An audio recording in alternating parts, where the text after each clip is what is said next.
Hi everyone, this is Rajini from IT Department of Kamaraj College of Engineering and Technology. In this video, we are going to focus on modules of Python programming language. What a Python is, that is the prerequisite, and Python is a programming language which is booming nowadays, and it has been used in various fields like artificial intelligence, machine learning, deep learning, and even in industry 4.0 we are using Python as a programming language for application development, right? So this is the most vital topic of Python programming language, module. So what is a module?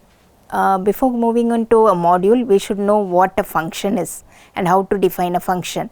In Python, we function or a function, it performs a single task and it includes multiple statements to accomplish a particular task. What is the use of function is the code reusability. So the functions can be invoked wherever necessary and whenever necessary without rewriting the code again and again. So that is code reusability is the most important beneficiary of using functions. And module, it is a file comprising of multiple number of user defined functions, and that is what we call it as modules in Python. So all the interrelated functions, they can be returned in a file, and that you can rename a module, rename the file as a relevant name, right? So that is what we call it as module, and module, it is a collection of functions, classes and variables, right? So that is the definition of a module.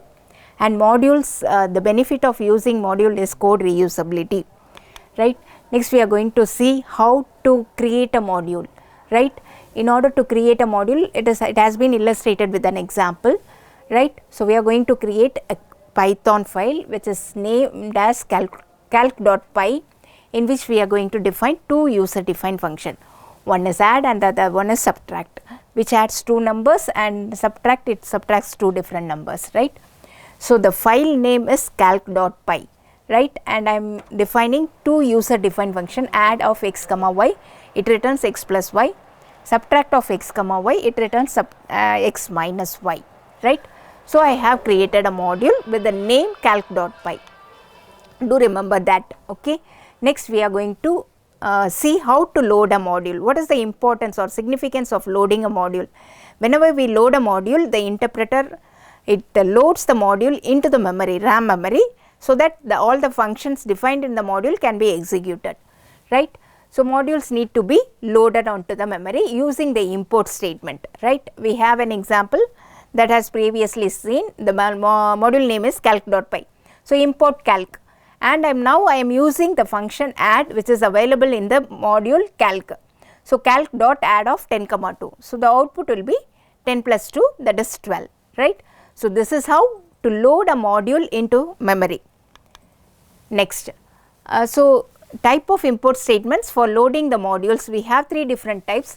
One is import from a module, the other one is you can import all the functions available in a module, and you can import the module with alias name, right?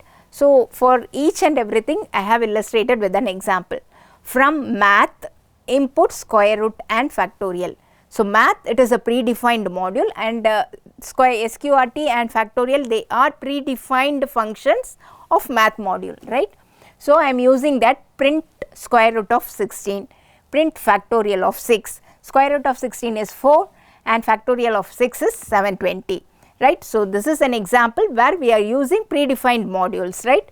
And using this type of import statement. And the second one is from math, import asterisk, that is asterisk, it implies you are going to import all the functions defined in the math module.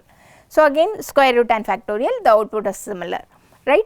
Then by using an alias name while importing, import math as m. So I have used alias name m instead of math. So instead of math, I can use wherever necessary m dot, okay? So m dot py. So py is a variable which is defined in the module. So module, again it is a collection of user defined functions, variables and classes, right? Now here we have an example for variable which is defined in a module math, right? So we are getting the value of pi. So, next type of modules, we have 3 different modules in Python programming language. One is built-in modules, that is predefined modules, and the second one is user-defined module where the user can define their own modules, and the third one is external modules where lot of modules are there. We have to install the package and then we can import the modules, right. So, whenever we go for using module, the benefit is, you have to remember the benefit, that is code reusability, right. Just an import is needed and then we can use the module, right. So, for the first built-in modules, we have an example, import random. So, we have the module name random where we can extract or retrieve the random numbers, right, by specifying the initial value and final value. For example, print random.rand int of 1, 5. So, a random number will be generated between 1 and 5. So, the output is 4, right. This is an example for built-in modules. Then we have user-defined module.